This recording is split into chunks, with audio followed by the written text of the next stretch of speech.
What is going on in Pennsylvania? We have lawsuits there with respect to the election and voting, and the U.S. Supreme Court issued an order late Friday. Hi, my name is Wes Austin. I'm a patent lawyer and stand-up comedian. Normally on my channel we talk about funny patents, funny trademarks, and legal news. Today we're going to be digging into Pennsylvania, okay? So these lawsuits in Pennsylvania, do they have to do with voter fraud? And the media, they're declaring that Joe Biden has already won the presidency and Donald Trump has lost. So does any of this even matter? Let's find out. First, I'm going to give you an overview and then we will dig into the details, all right? So here's generally what happened. The Pennsylvania legislature, they enacted some laws that had to do with voting in Pennsylvania. Then the Pennsylvania Supreme Court changed those laws and added this 3-day extension onto the mail-in deadline for the mail-in ballots. The Republicans in Pennsylvania filed a lawsuit that's gone all the way to the U.S. Supreme Court, and late Friday, the United States Supreme Court sent out an order telling them, hey, you guys, make sure you're keeping track of these votes separately, the ones before the deadline and after, all right? Now let's dig into the details. All right, so the Pennsylvania legislature in Act 77 said that people can vote by mail, but any of these mail-in ballots has to be received by 8 p.m. on Election Day. And this Act 77 also said that if any of that act was found invalid, then all of it would be void, the whole act. All right, so then the Pennsylvania Supreme Court, in a decision 4-3, said, you know what? Actually, the deadline is not on Election Day by 8 p.m. We're going to give you a 3-day extension, okay? They also said, hey, and if these mail-in ballots don't have a postmark or they have an illegible postmark, they will work too, all right, as long as they're received by that extended deadline. So the Republican Party of Pennsylvania asked the Pennsylvania Supreme Court to stay their action in September. And I'm sure you're like, I wonder what they did. The Supreme Court of Pennsylvania, you know, they're asked to stay the decision that they just made, right? They're like, no. So on September 24th, they denied the stay. So in October, the Republican Party of Pennsylvania asked the U.S. Supreme Court to stay the decision from the Pennsylvania Supreme Court. All right, so they asked them to, you know, not enforce that Pennsylvania Supreme Court decision about the 3-day mail deadline. But in a 4-4 decision, the U.S. Supreme Court denied that stay. So in October, the Republican Party of Pennsylvania asked the Supreme Court of the United States to grant review. And the Republican Party of Pennsylvania actually asked them to expedite this grant of review. So they filed a motion to expedite. The U.S. Supreme Court denied the request to expedite the grant, but in their order, they did say some things that were interesting. So we're going to actually look at some of the language from the United States Supreme Court.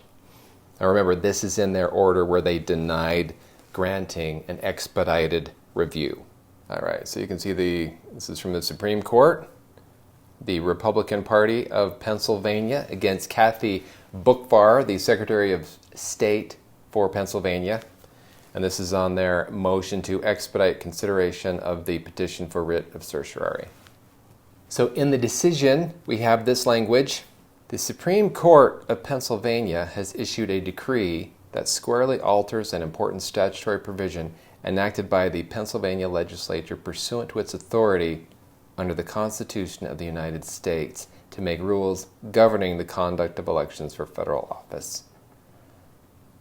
So, I mean, when you look at that language, just the language in that little paragraph where they say the Supreme Court has issued a decree that squarely alters an important statutory provision, I don't know, that seems to be, you know, indicating that like, hey, you guys, we're not sure this was, you know, I don't know, you should have done this.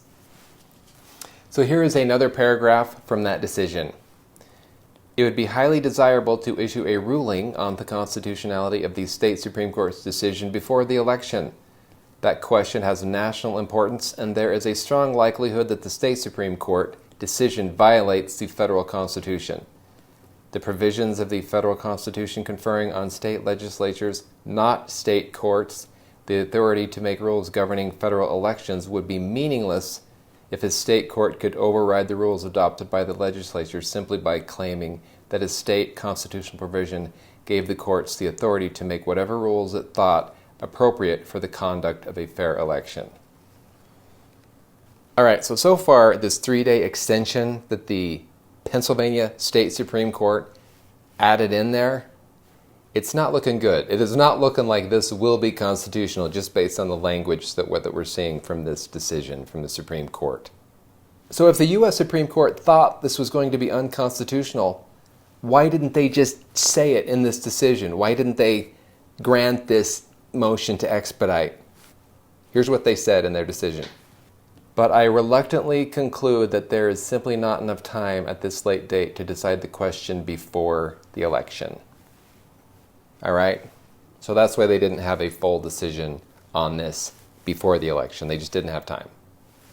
All right, so what happened after that? Well, the Secretary of State from Pennsylvania, Kathy Boockvar, she issued some directives in late October, early November, and her directives were to segregate these mail-in ballots so that they would keep track of them separately, the ones that came in by the normal deadline and then the ones that came in up to 3 days late. And in her November 1st directive, she told them to count these late arriving ballots.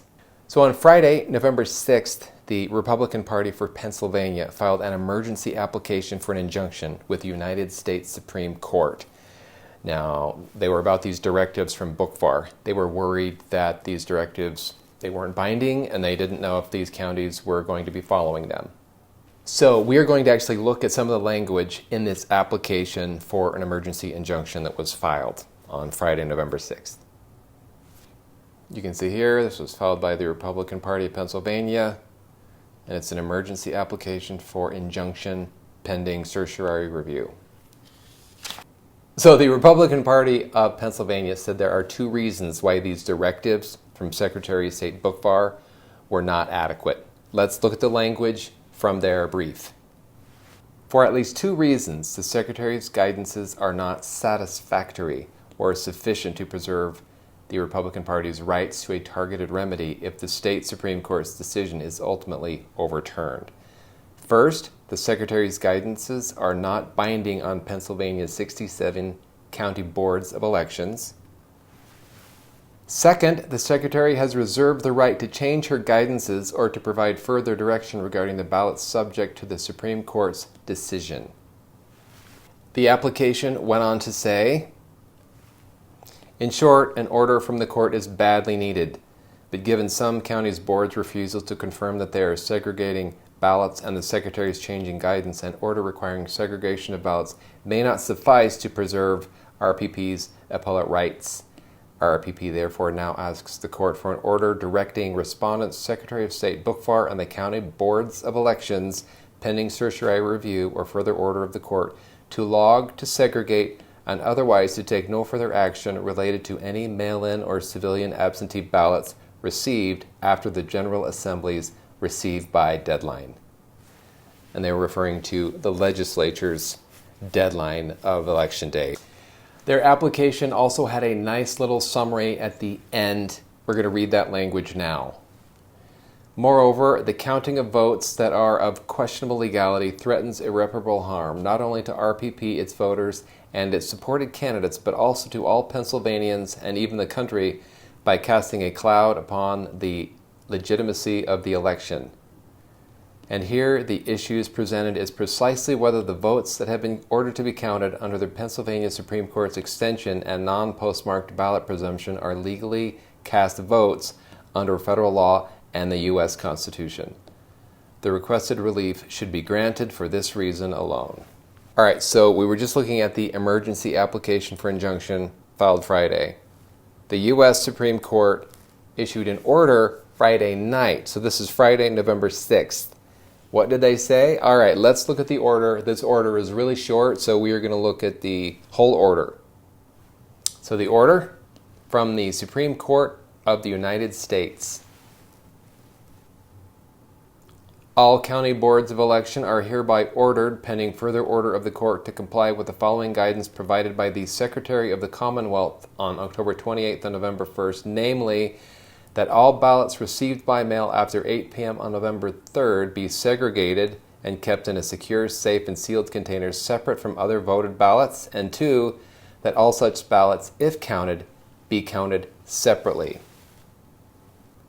Until today, this court was not informed that the guidance issued on October 28th, which had an important bearing on the question whether to order special treatment of the ballots in question, had been modified. The application received today also informs the court that neither the applicant nor the Secretary has been able to verify that all boards are complying with the Secretary's guidance, which it is alleged is not legally binding on them. And this order was from Justice Alito, Supreme Court of the United States. All right, so he told them, hey, look, segregate all of these ballots, the ones that come in by the normal deadline and also those that came in on the 3-day extended deadline. And if you're going to count those late arriving votes, count those separately. All right? All right. Should we look to see what the U.S. Constitution says? I mean, does anybody care? I care. Frick! Come on. Yeah, let's see what the Constitution says. All right? So this is Article 1, Section 4, Clause 1.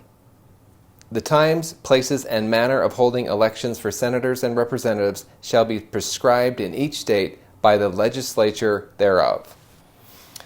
So what does that mean? Well, that means that the state legislature, they're the ones exclusively in charge of deciding the time, place, and manner of the elections for senators and representatives. Okay? Very clear. We also have Article 2, Section 1, Clause 2. Each state shall appoint in such manner as the legislature thereof may direct a number of electors equal to the whole number of senators and representatives to which the state may be entitled in the Congress. But no senators or representative or person holding an office of trust or profit under the United States shall be appointed an elector. The important language that we're looking at there is each state shall appoint in such manner as the legislature thereof may direct. So again, the legislature is in charge of the elections, okay?